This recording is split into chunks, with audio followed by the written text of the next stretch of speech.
Hello everyone and welcome to the Just Out Here Tinkering YouTube channel. I'm going to give you guys a quick review, an overview of this Schwinn Boundary electric bike from Walmart. It's a 250 watt class 1 e-bike on a 29er hardtail mountain bike frame. I was looking for an e-bike that I could actually take on some trails and have some fun, and a majority of e-bikes don't really look like they're very capable in that realm. However, I also wasn't looking to spend thousands upon thousands of dollars, so that's when I settled upon this. As far as I can tell, Dick's Sporting Goods also has a version of this bike, but it's more expensive. I haven't seen it in person. I tried to go look at it and they didn't have any on the showroom floor. They said they had a couple in a box in the back, but I wasn't able to see it to confirm that it's actually pretty much exactly the same bike. However, from what I can tell in pictures, it is. So this is the cheaper of the two, so that's why I went with this one. But we'll start up here at the front. As you can tell, these bikes do not ship with Maxxis tires. They ship with these Kendas. I don't even really see a model or anything. They really only branding they have on here is a size. They got 52. Oh, come on, focus. No, come on. Okay, well, I guess we're not focusing today. There we go. 52, 6, 22. And you can see they're 29 by 2.1. So that's pretty much the only branding I can find on these tires, but there are a whole lot of little tiny knobs not very spaced out. So trying to get traction in sand down here in South Florida is not exactly ideal. So we switched out to these Maxxis Minion DHFs, and those have been working out for me very well. Next up here, you've got some mechanical disc brakes. The front brakes are actually pretty powerful. The rear brakes don't have quite as much power to them, but they're sufficient. So I already made an upgrade to this fork. The original fork is here, a Schwinn branded cartridge fork, or it's not even a spring fork as far as I know. It's like a friction fork or something. The first time that I tried it out, this had to have been the worst fork I've ever felt in my life. It was very like ratchety in its movement. It did break in and it did get better, but I can tell you that it's still a terrible fork. And on top of that, this thing has to weigh 8 pounds at least. So I made the move to this Bucklos for, I think it was 130 bucks. And for all intents and purposes, it's a nice fork. I haven't really had any issues with it. You can see we've definitely maxed it out. Took it over some jumps and stuff yesterday, but yeah, that fork is very nice. However, I ended up finding a really good deal on this RockShox Revelation, and there's the information on that. It's a 140 RC 329. So we're gonna try to put that on. It's interesting that that's a 120 and that's a 140. So not a whole lot of difference, but this fork and the Bucklos are actually gonna be about the same weight too. So I'm not really gonna gain too much there, but I actually have this same shock over on the Specialized over there, and it's a really nice shock. So if you can find a deal on one of those, I would recommend picking it up. But otherwise, I have no complaints with this fork. Probably need a little bit more air in it than I have, especially if I'm going to be doing any jumping. But so we'll move up to the handlebars. These are very narrow. They're about 680 millimeter handlebars. That comes through a tapered headset. I'm gonna take my my measurements from the Kev Central YouTube channel, because both the original and the Bucklos that I got were straight steerer tubes, and now I'm moving to a taper. So I did get a fun upper and lower headset, and I think, let me see, yep, we got the 5640, so that matches all the other Schwinn bikes. So hopefully, there you go, you can see that one is a 44 by 28.6. So that matches all the other Schwinn bikes. Hopefully it's the same. We're also going to be replacing the stem. We got a Wake stem there. So we'll come back to the other stuff over there. But these handlebars are definitely somewhat narrow. They're also pretty high up.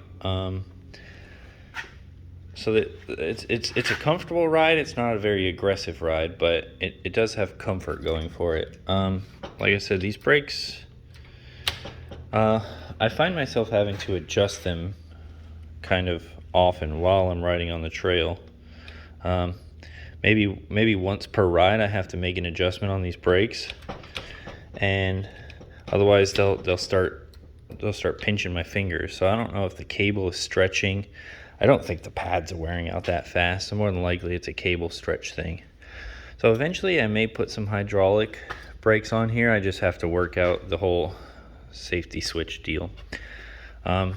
So pointing that out, these do have a safety switch for the motor, a motor cutoff. So anytime you don't want the motor to be active, give that a little pull and the motor will immediately shut off. Here's your controller. Walmart states on their website that this has 5 power modes. So you've got low, medium, high, then you have this weird little 6-kilometer walking mode. So that's 4, and then I guess they consider off your 5th power mode. But, all right, sure. I mean, leg power mode, I guess. Moving over to the other side of the handlebars, we've got some micro shifts. Come on, you can do it. There you go. So we got some micro shift shifters. The brakes and the shifters did require some adjustment out of the box. However, now that I've got them adjusted, the brakes, like I said, still require some adjustment here and there, but those shifters I haven't touched. And I've taken about 4 rides on the bike now. I've got, I would say, probably 40 to 50 miles on the bike, and I haven't had to adjust those shifters at all. So it shifts consistently, perfectly, every single time. I never have any drivetrain noise, skipped gears, fail to shift, nothing. So that's actually pretty good. So here's the battery, and I like how they integrated everything in. It's not like super obvious that this is an e-bike. I kind of wanted that like incognito e-bike. I was potentially gonna pull off the electric part so you couldn't even read that to see that it was electric. However, these are painted graphics, or at least there's stickers with clear over them because they don't come off. So you can see here, there's your rating, 250 watt, limited to 20 miles an hour, which I guess potentially there's a way you can do something with that speed limit, but I'm not worried about it if I'm honest. So moving on, we've got a shock seat post with a Schwinn branded seat there. And as you saw over here, we're going to be swapping that out. Just something cheap and affordable that I found on Amazon. But it's a little bit narrower right in this area, and this has kind of been a spot where it's rubbing me wrong. So we're going to get that, and that should hopefully fix that problem. Also, you can see I never even unwrapped these pedals. I just went ahead and stuck on my Crank Brothers stamp pedals that I had laying around, because I ended up moving to clipless pedals for the Specialized. So those are on there. They're not the right color, but they work just fine. I'm not worried about it. Moving back here, You've got the rear mechanical disc brake. Like I said, it's not super powerful, but it gets the job done. There's our 250 watt 36 volt rear motor. Like I said, 29-inch wheels. I also switched over to Presta valves for the tubes when I moved over to the Maxxis tires. Some people say you have issues with moving to Presta. I didn't have any problems, but your mileage may vary. So let me go ahead and spin this around, and then we'll take a look at the other side. Alright, looks much the same from this side, except we've got our front chainring here. This is a 1x7. So you can see we've got a flimsy-ish, but I guess it works just fine, outer guard, but there's no inner guard. A lot of the 1xs that I see have that on both sides. So I have dropped that chain twice over the course of these 50 miles or so that I've ridden. And it was on super bumpy, like roots. So keep that in mind. It is possible to drop that. I mean, it took me a whopping 5 seconds to fix it, but it is kind of annoying if that happens right in the middle of the trail when you're flowing and feeling good. So we've got a 7-speed cassette. If I recall correctly, I counted them, and I think this one is a 34, and there's a 15 differential, so a 19, 34 to 19. That's all going through a Shimano Acera derailleur that is clutchless. So this, you do get some chain slap. That's potentially the reason why we're losing the chain here and there, is because that does not have a clutch. But I don't know how many options are out there for a 7-speed with a clutch. I've done some research and I haven't been able to find much in the way of that. So overall, I'm honestly pretty impressed with this. Obviously, being only 250 watts, it's not the most powerful e-bike, but I wasn't looking to get another dirt bike. I was looking to just have something to give me a little extra push. Sometimes I can't keep up with other people. Sometimes I just don't want to put in 100% effort. So it's nice to have a little extra push. Maybe get a little more speed for the jumps when you just don't have it in your legs. And you can always ride this thing without the power. I think Walmart states that this bike is somewhere in the range of 51 pounds, which for an e-bike is really light, actually. And then when you shave off about 4 pounds by swapping the front fork, I took off the kickstand, all the little reflectors and stuff everywhere. I mean, that's about 5 pounds got shaved off of this. So I haven't weighed it, but I would put this probably around 46 pounds now. And I mean, I know it's not a 20-pound carbon fiber hardtail, but honestly, 46 pounds is not that heavy, especially when it comes to an e-bike. So you could pedal this without the battery. It's not that hard. It's not like you're trying to push a Harley Davidson up the road, you know. It's still a bicycle. It works just fine. The only other weird little quirk that may just be my bike, I'm not sure, but I have popped out the battery. The battery comes out very easily. Everything is sealed up. There's no access to this portion of the frame or down there, but somewhere in here in the frame, something is rattling around in there. So whenever you're on bumpy trails with this thing, it sounds a little rattly. At first, when I had the original fork on, I thought it was the original fork. Then when I put that one on, I realized it wasn't.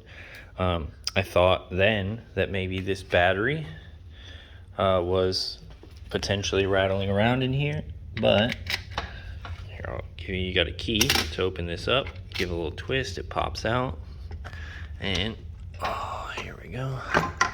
And then that just rocks out of place. And like I said, you don't really have any access. I I mean, I guess if you take out those screws, maybe I'll try that. But, you know, these are all sealed up. Hopefully should be relatively weatherproof, but, I mean, let's be honest. Now there has been a tiny bit of wear you can see right there, but you can't see it from the outside, so I'm not concerned about that. But even with the battery out, and we'll give her a little shake. Oh, sorry about that. Still something rattling around in there. So perhaps I will go ahead and take out these screws that are in here and see, maybe there's a speed controller or an electrical connector or something that's just not secured properly. And I prefer my bikes to be quiet. I don't want to hear as I go down the trail, so I'm going to work on that. But I'm going to go ahead, I'm going to swap out this fork, the headset. Ooh, I almost forgot. Let me see. Almost forgot our last modification. So there you can see those are 780 millimeter bars. So yeah, these are really narrow handlebars. I don't mind it so much, but these also have little trim lines, so you can take them down to focus 770, 760, 50, 40. You can trim them all the way down. So those are Wake handlebars, gonna go nice with the Wake stem. So I'm gonna go ahead and pop those on. We're gonna change all this stuff, get our new fork, and I'm gonna pray that this fork is gonna work, because the keen-eyed of you may have noticed that that stem is quite a bit shorter. So luckily I do have some spacers that are underneath of here that may be able to make up for that. We'll find out, but if that doesn't work, we'll have to figure out another route of what we're gonna do. Maybe we'll stick with this, maybe we'll get some type of extender if that's a thing, I don't know. But stick around, I will be back with all the upgrades, and I'll see if I can get some ride footage for you guys so you can see this thing out on the trails. Thank you very much. Have a great day.